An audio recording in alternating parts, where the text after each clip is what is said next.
Kaninong aral po ang mga ito ayon sa pagtuturo ng Biblia? Aral po ba ito ng Panginoong Diyos? Aral po ba ito ng tunay na iglesia?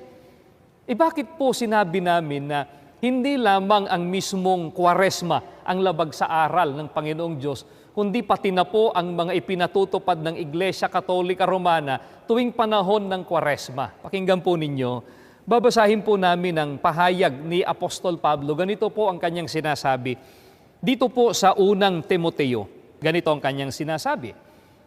Ngunit hayag na sinasabi ng Espiritu na sa mga huling panahon ang iba'y magsisitalikod sa pananampalataya at mga kikinig sa mga espiritong mapanghikayat at sa mga aral ng mga demonyo na ipinagbabawal ang pag-aasawa at ipinag-uutos na lumayo sa mga lamangkati na nilalang ng Diyos upang tanggapin na may pagpapasalamat ng mga nagsisisampalataya at nakakaalam ng katotohanan.